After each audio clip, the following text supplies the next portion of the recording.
The gymnasium falls silent as Jordan Mendez steps to the free throw line with 2.3 seconds left on the clock. His team down by 1 in the state championship game. The crowd of 8,000 holds its breath, watching the kid from East Phoenix, who does everything with just his right hand. Sweat drips from his forehead as he bounces the ball twice.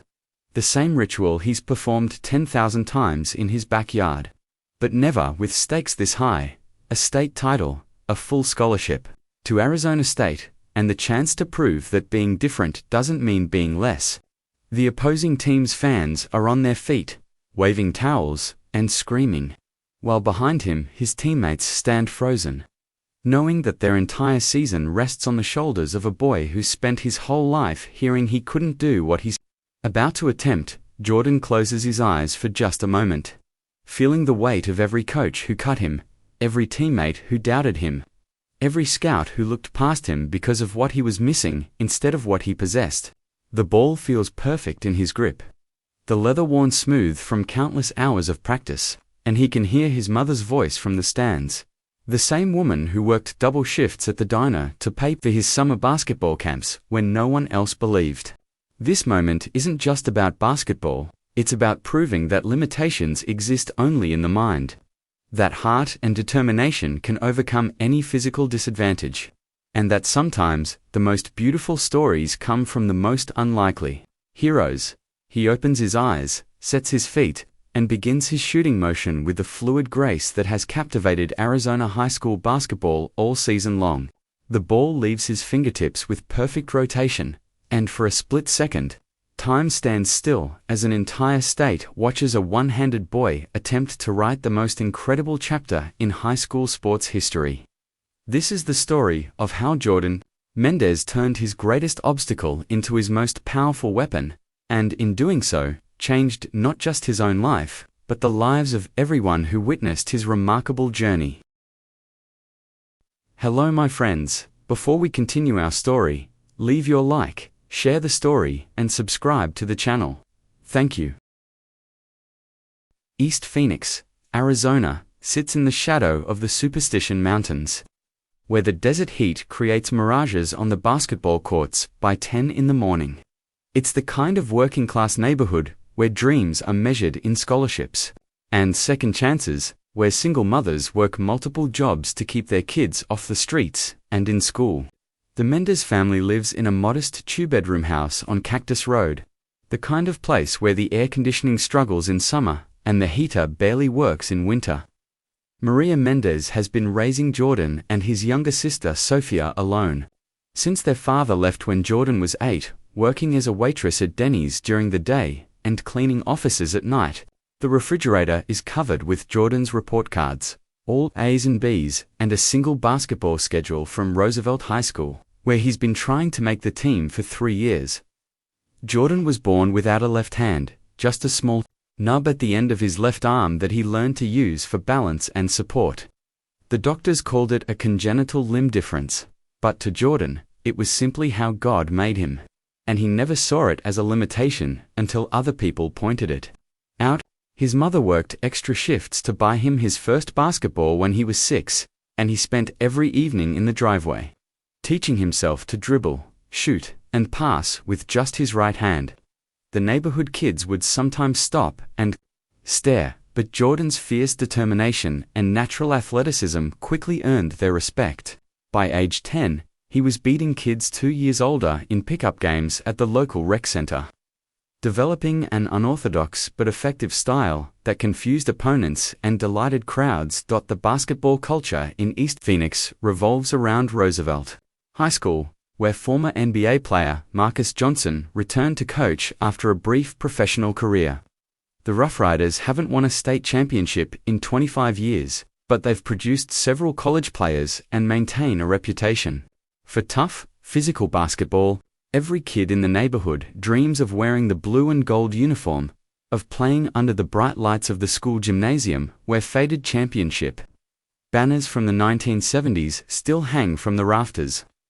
Jordan has been watching Roosevelt games since he was old enough to sit in the bleachers, studying the players, memorizing their moves, and imagining himself in their shoes. His bedroom wall is covered with pictures of NBA players. But his favorite is a photo of Jim Abbott, the one-handed baseball pitcher who threw a no-hitter in the major leagues. The first time Jordan tried out for the Roosevelt freshman team, Coach Johnson barely looked at him before shaking his head. "Son, this is high school basketball, not the Special Olympics," he said, his voice not cruel but matter-of-fact. Jordan's heart sank, but he didn't argue. He just picked up his backpack and walked out of the gym, his mother waiting in the parking lot with tears in her eyes. That night, Maria found Jordan in the backyard, shooting baskets under the porch light, and she knew better than to say anything. She just brought him a glass of water and sat on the back steps, watching her son work through his disappointment, the only way he knew how, by playing basketball. The second tryout came his sophomore year, and this time Jordan was ready. He'd grown 4 inches, developed a deadly three-point shot, and learned to use his speed and basketball IQ to compensate for what he lacked physically. He dominated the scrimmage, scoring 22 points and dishing out 8 assists. But when the roster was posted the next day, his name wasn't on it. Coach Johnson pulled him aside afterward, his tone slightly softer than the year before. "Jordan, you're a hell of a player, but college scouts are looking for complete players. I can't afford to take a chance on someone who might be a liability." Jordan nodded, thanked the coach for his time, and walked home in the desert twilight, the sting of rejection burning deeper than any physical pain he'd ever experienced. That night marked a turning point in Jordan's life, though he wouldn't realize it for months. Instead of giving up, he made a decision that would define his character and ultimately change his destiny. He would continue playing basketball, not for coaches or scouts or anyone else, but for himself and for everyone who had ever been told they weren't good enough. He started playing in pickup games at parks across Phoenix, facing older and stronger competition, developing new moves and strategies that worked specifically for his unique abilities. Word began to spread about the one-handed kid who could score from anywhere on the court, and soon players were coming from across the city just to test themselves against him. Maria watched her son's transformation with a mixture of pride and heartbreak, knowing that his strength was born from pain but hoping it would carry him towards something beautiful. She started attending his pickup games when she could, sitting in her beat-up Honda Civic and watching through the chain-link fence as Jordan slowly built a reputation as the most unstoppable player in East Phoenix. The other mothers in the neighborhood began to take notice too, and soon Jordan became something of a local legend, the kid who refused to let his disability define his possibilities, who turned every no into fuel for his fire, and who played basketball with a joy and creativity that reminded everyone why they fell in love with the game in the first place. The call came on a Tuesday evening in late May, just as Jordan was finishing his homework at the kitchen table. Maria answered the phone, her voice cautious because bill collectors had been calling lately. But her expression changed when she heard who was on the other end. "Jordan mijo, it's for you," she said, her voice trembling slightly as she handed him the phone. Coach Johnson's voice was different than Jordan remembered, humbler, almost apologetic. "Jordan, I've been watching film of your games at Desert Ridge Park. I made a mistake, son. I'd like you to come in and talk about joining the team." Jordan's heart hammered in his chest, but his voice remained steady. "Coach, I appreciate the call, but I'm not interested in trying out again.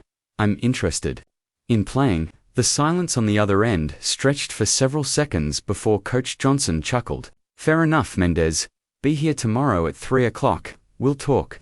The Roosevelt High School basketball office smelled like old leather and championship dreams, its walls covered with team photos dating back to the 1950s.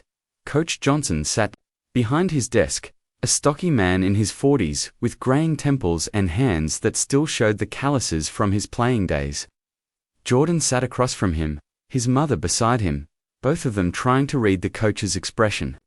"I've been coaching for 15 years, Johnson began, "and I've never seen anything like what you do on the court. You see the game differently, and that's not something I can teach."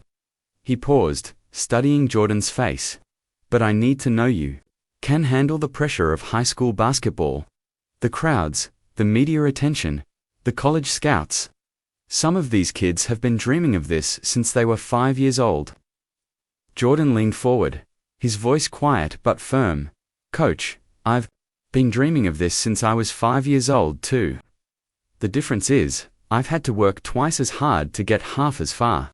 The meeting lasted an hour, with Coach Johnson outlining his expectations and Jordan demonstrating his understanding of the team's offensive and defensive systems. Maria mostly listened, occasionally squeezing Jordan's shoulder when she sensed his nervousness, but she could see the respect growing in the coach's eyes as Jordan answered every question with intelligence and maturity. Beyond his years, when they finally shook hands, Coach Johnson's grip was firm and his eyes were sincere. Welcome to Roosevelt basketball, Jordan. I'm not gonna lie to you, this is going to be harder than anything you've ever done, but I think you're ready for it. As they walked to the car, Maria wiped away tears she'd been holding back for 2 years. I'm so proud of you, mijo, she whispered. Your father would be proud too. The news of Jordan's addition to the Roosevelt roster spread through East Phoenix like wildfire, dividing the community into believers and skeptics. At Garcia's barbershop, the old-timers argued about whether Coach Johnson had lost his mind, while at the community center, younger players who'd faced Jordan in pickup games nodded knowingly. The local newspaper, the East Phoenix Tribune, ran a small story about the unusual addition to the team, and within days, calls were coming in from Phoenix and Tucson media outlets. Jordan's teammates had mixed reactions. Some welcomed him warmly, others remained skeptical, and a few seemed openly resentful that their roster spot might be threatened by someone they'd never taken seriously. Team captain Marcus Williams, a senior point guard with Division II college prospects, was diplomatic but honest. We'll see what happens when the lights come on and the real competition starts.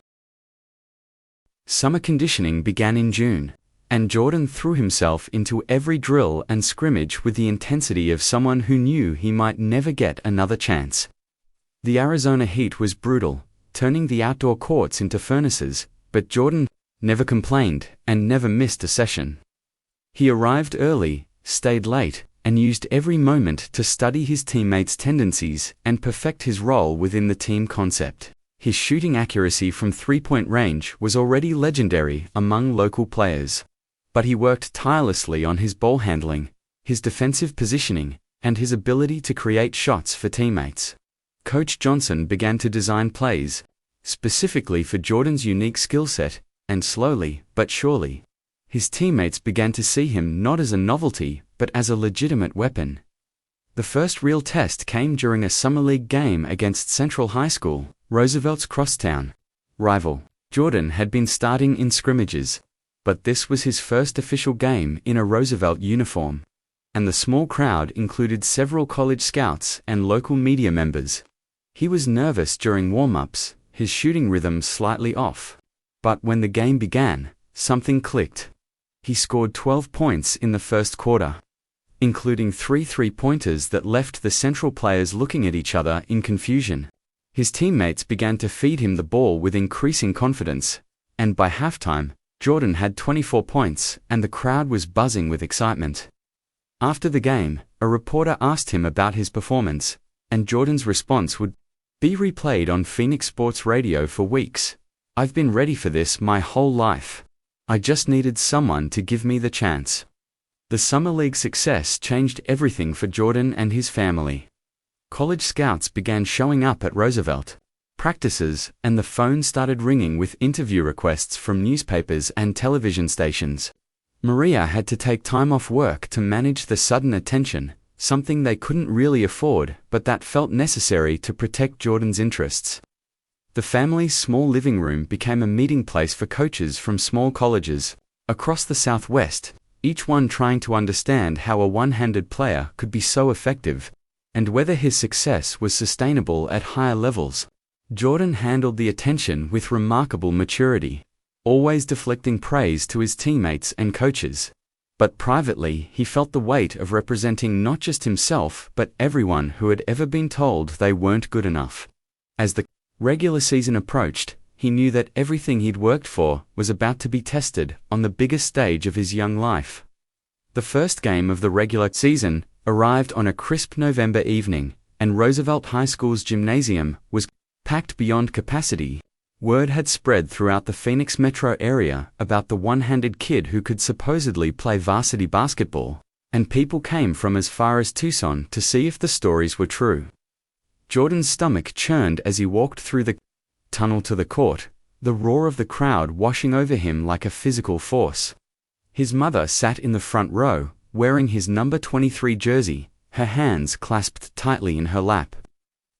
The opposing team, Shadow Mountain High, had clearly studied film of Jordan's summer league games, and their coach had designed a specific defense to neutralize his shooting.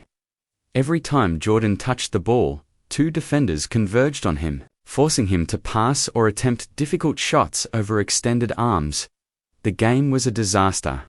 Jordan scored only 8 points, shooting 2 for 11 from the field, and Roosevelt lost by 15 points. The local sports media, which had been building up the story for weeks, suddenly turned critical. The Arizona Republic ran a headline that read "Reality check for Roosevelt's one-handed star," and the comment sections on social media were brutal. Jordan read every word, each negative comment burning into his memory like a brand. At school, the next day, he felt the stares of his classmates, some sympathetic, others seeming to say, "I told you so." His teammates tried to be supportive, but Jordan could sense their disappointment, and maybe even relief, that the pressure was off them for a while. Coach Johnson pulled him aside after practice. "Son, this is just the beginning. Every team we play is going to try to stop you. The question is, how are you going to respond?" The answer came slowly, game by game, as Jordan learned to adapt his style to the more physical and organized defense of varsity basketball. He started watching film obsessively, studying not just his own performance, but the movements of great one-handed athletes in other sports. He developed new release points for his shots, learned to use his body and footwork to create space, and most importantly, began to understand that his greatest weapon wasn't his shooting, but his ability to make his teammates better. By December, he was averaging 18 points and 7 assists per game, and Roosevelt had won 8 of their last 10 games. The local media attention intensified, with ESPN even sending a crew to do a feature story on Jordan's unique journey. The academic pressure was relentless. Jordan was taking advanced placement classes while maintaining his basketball schedule, and the college scouts who attended every game were asking tough questions about his SAT scores and grade point average. His mother hired a tutor with money she didn't have, and Jordan spent his free time in the library, determined to prove that he was more than just a basketball player. The stress began to show in his shooting, which became inconsistent, and in his interactions with teammates, which grew more tense as the season progressed. Marcus Williams, the team captain, confronted him after a particularly difficult practice. "Yo, Jordan, you need to chill, man. You're trying to do too much. Just play basketball." But Jordan felt like he couldn't just play basketball. He felt like he had to be perfect, had to justify every opportunity, had to prove that giving him a chance wasn't a mistake. The breaking point came during a game against Phoenix Mountain View in January. Jordan was having his best game of the season, with 26 points in the first 3 quarters, when a defender undercut him on a fast break layup attempt. Jordan fell awkwardly, his right wrist bending at an unnatural angle as he tried to break his fall. The pain was immediate and intense. But what scared him more was the sound, a sickening pop that echoed through the gymnasium. As he lay on the court, clutching his wrist, Jordan felt all his dreams slipping away. The crowd was silent, his teammates gathered around him, and his mother was trying to get onto the court from the stands. The paramedics said it was a sprained wrist, not broken. But Jordan knew that for someone who depended entirely on his right hand, any injury was potentially career-ending. The next 3 weeks were the darkest of Jordan's life. He couldn't practice, couldn't play, and couldn't even do simple tasks like tying his shoes or opening a water bottle. Roosevelt lost 4 straight games without him. and the college scouts, who had been regular fixtures at their games, suddenly disappeared.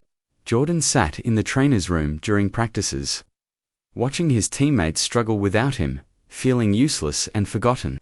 His grades began to slip, and his mother noticed him becoming withdrawn and irritable. The local media moved on to other stories, and Jordan felt like he was experiencing a preview of what his life would be like if basketball didn't work out. One night, as he sat in his backyard, staring at the basketball hoop where he'd spent countless hours perfecting his shot, he wondered if everyone had been right. Maybe he was just a feel-good story, not a real basketball player. The turning point came from an unexpected source. Sophia, his younger sister, found him crying in his room one evening and sat down beside him on the bed. "Jordan," she said, her voice wise beyond her 13 years, "remember when you taught me to ride a bike? I kept falling, and you kept telling me that falling was just part of learning. You said the only way to really fail was to stop trying." Her words hit him like a lightning bolt, and Jordan realized that he'd been so focused on proving himself to everyone else that he'd forgotten why he loved basketball in the first place. The next morning, he was back in the gym, doing the only exercises the trainer would allow, working on his conditioning and his left-handed ball handling, preparing for his return with a renewed sense of purpose. Jordan's return to the court came on a February night against Gilbert High School, with Roosevelt's playoff hopes hanging in the balance. The wrist was healed but still tender, and Jordan's shooting touch felt foreign after 3 weeks away from the game. He started slowly, missing his first 4 shots, but gradually found his rhythm as the game progressed. What was different wasn't his shooting or his scoring, it was his understanding of the game itself. During his time away, he'd studied film not just of his own team, but of the greatest point guards in basketball history. Learning how Magic Johnson and Steve Nash and Chris Paul made their teammates better, he finished the game with 14 points and 12 assists, and Roosevelt won by 8 points. After the game, Coach Johnson pulled him aside. "You're playing like a completely different player. What changed?" Jordan's answer was simple. "I stopped trying to be perfect and started trying to be useful." The transformation was remarkable. Instead of hunting for his own shots, Jordan began to orchestrate Roosevelt's offense like a conductor. Leading a symphony, he would bring the ball up court, survey the defense, and find the exact right pass to put his teammates in positions to succeed. His assist numbers skyrocketed, and more importantly, his teammates began to trust him completely. Marcus Williams, who had been somewhat skeptical of Jordan's abilities, became one of his biggest supporters. "Jordan sees things the rest of us don't see. He's like having a coach on the court." The team chemistry improved dramatically, and Roosevelt won their next 6 games, clinching a playoff berth for the first time in 4 years. Jordan's individual statistics were impressive, 22 points and 9 assists per game. But what mattered more was how he'd elevated everyone around him. The college recruitment picked up again, but this time it was different. Coaches weren't just coming to see the one-handed phenomenon. They were coming to see a legitimate basketball player who happened to have one hand.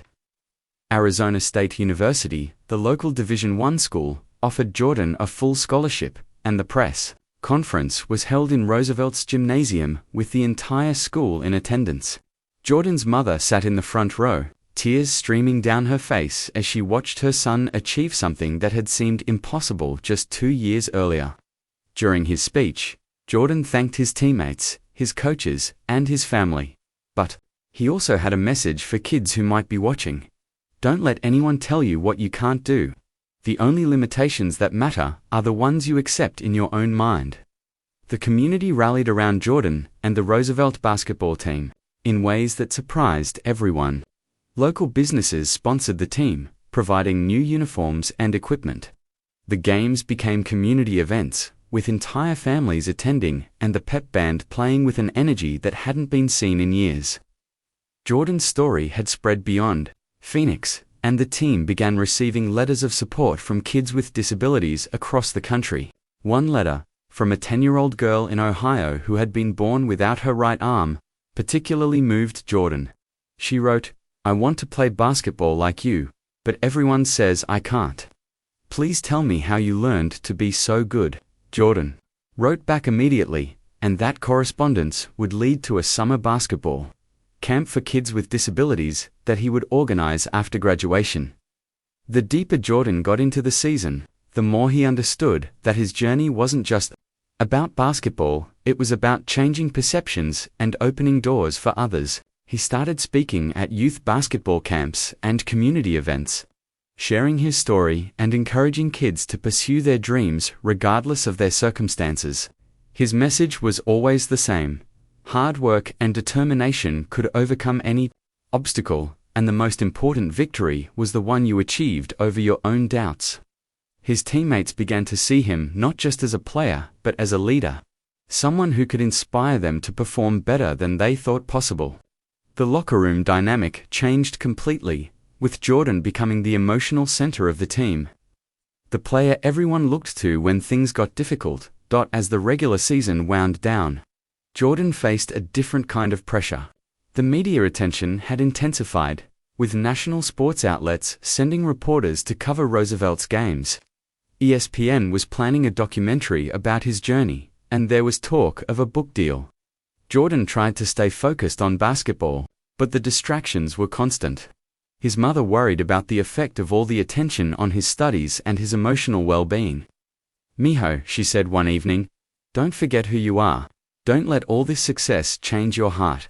Jordan promised her he wouldn't, but privately he wondered if he was strong enough to handle everything that was happening to him. The pressure was immense, but he was determined not to let it break him. The final game of the regular season was against Shadow Mountain High, the same team that had given Jordan his first reality check in November. This time, the gymnasium was packed with college scouts, media representatives, and fans from across the state. Jordan knew that this game would set the tone for the playoffs, and he was determined to show how much he and his team had grown. He played the game of his life, scoring 31 points and dishing out 13 assists, leading Roosevelt to a convincing victory. As the final buzzer sounded, Jordan looked up at his mother in the stands and smiled. They had come so far from that first day when he'd been cut from the team, and now they were heading to the state playoffs with a legitimate chance to win it all. ****. The Arizona State High School basketball tournament is held every March at the Prescott Valley Events Center, a gleaming arena that seats 12,000 fans and has hosted some of the most memorable moments in state sports history. Roosevelt High School hadn't made it past the first round of the state tournament in over 2 decades. But Jordan's emergence had changed everything. The team entered the tournament as the 6th seed, but they were playing with a confidence and cohesion that made them dangerous against any opponent. Jordan's leadership had transformed a group of individual players into a true team. And as they practiced in the arena the day before their first game, even the most skeptical observers could see that something special was happening. The quarterfinal game was against Brophy College Preparatory, a powerhouse program from Phoenix that had won 3 state championships in the past decade. Their roster was loaded with Division I recruits, and their coach, Jim Mitchell, had publicly questioned whether Jordan's success was sustainable against elite competition. The game was broadcast live on Fox Sports Arizona, and the arena was packed with fans who had driven from across the state to witness what many believed would be Jordan's final high school game. The atmosphere was electric, with the Roosevelt student section chanting "Jordan, Jordan," and the Brophy fans responding with chants of their own. Jordan felt the pressure in his chest like a physical weight, but when he looked at his teammates during warm-ups, he saw the same determination in their eyes that he felt in his heart.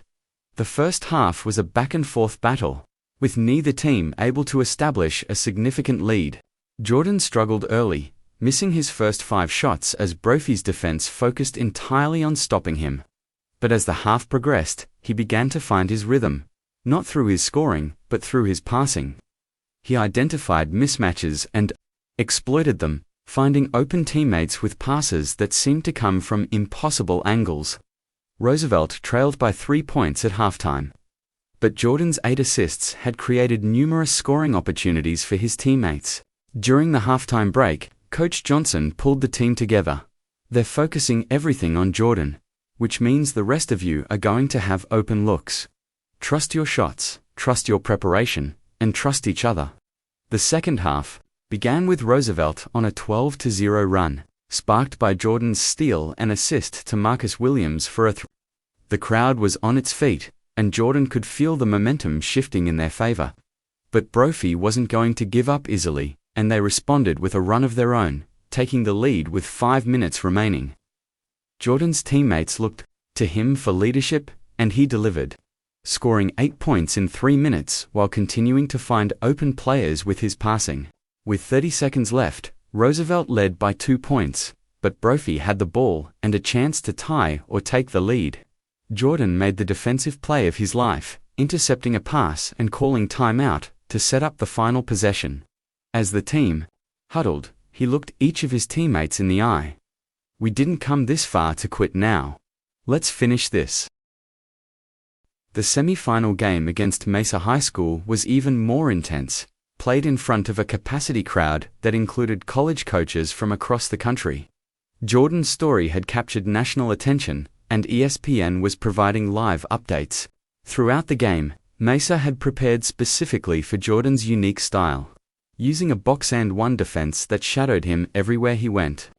The strategy worked early, holding Jordan to just 6 points in the first quarter. But it also left his teammates with open looks that they began to convert with increasing frequency. Jordan's leadership was evident in his communication with teammates, his positioning on defense, and his ability to make the right play at the right time. When Mesa made a late push to tie the game, Jordan responded with the biggest shot of his career, a three-pointer from the corner with 12 seconds left that sent Roosevelt to the state championship game. The championship game was everything Jordan had dreamed of, and more. Roosevelt faced Pinnacle High School, a team that featured 2 players who had already signed with Division I colleges. The arena was sold out, with fans standing in the aisles and the energy level unlike anything Jordan had ever experienced. During player introductions, when Jordan's name was announced, the crowd erupted in a way that gave him chills. He looked into the stands and saw his mother, his sister, his teammates' families, and hundreds of kids wearing jerseys with his number. The weight of the moment was overwhelming, but it was also liberating. He had worked his entire life for this opportunity, and he was ready to make the most of it. The game was a masterpiece of high school basketball. With lead changes, spectacular plays, and moments of individual brilliance from both teams, Jordan played the game of his life, scoring 28 points and adding 11 assists. But what made the performance special was how he elevated his teammates' games. Marcus Williams scored 22 points, many of them on passes from Jordan that seemed to come from nowhere. With 2 minutes remaining, Roosevelt trailed by 4 points. And Jordan gathered his teammates during a timeout. "We've come too far to lose now. Trust each other, trust the process, and let's show everyone what Roosevelt basketball is all about." The final 2 minutes were a blur of clutch shots, key defensive stops, and pure determination. With 15 seconds left, Jordan found himself at the free throw line, his team down by 1 point. With the entire season riding on his shoulders, the silence in the arena was deafening as Jordan stepped to the line. The ball in his right hand, his left arm hanging naturally at his side. He looked into the crowd and saw his mother's face, tears streaming down her cheeks, but her expression filled with pride and love. He thought about all the coaches who had told him he couldn't play, all the teammates who had doubted him, all the nights he had spent in his backyard shooting baskets under the porch light. He thought about the little girl in Ohio who had written him a letter, about all the kids who were watching and dreaming their own impossible dreams. Jordan bounced the ball twice, set his feet, and released the shot with the same fluid motion he had perfected over thousands of hours of practice. The ball arced through the air in perfect rotation, and as it swished through the net, Jordan Mendez became the first one-handed player in Arizona history to lead his team to a state championship. The celebration that followed, Roosevelt's 6-7-6-5 victory over Pinnacle High School, was unlike anything East Phoenix had ever seen. Jordan was mobbed by his teammates, lifted on their shoulders, and carried around the court as confetti fell from the ceiling and the crowd sang the school fight song. His mother fought through the crowd to reach him, and when they embraced at center court, there wasn't a dry eye in the arena. The trophy presentation was emotional and beautiful, with Jordan holding the championship trophy high above his head while his teammates and coaches surrounded him. In his acceptance speech, Jordan's voice cracked with emotion. "This isn't just about basketball. This is about proving that anything is possible if you're willing to work for it.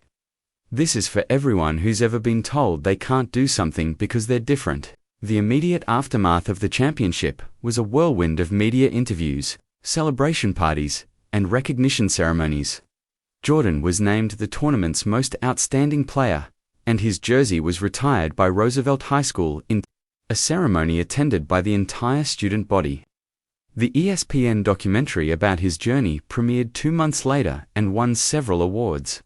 Bringing his story to a national audience, college scouts from across the country came to visit, and Jordan ultimately chose Arizona State University, where he would become the first one-handed player in Division I basketball history.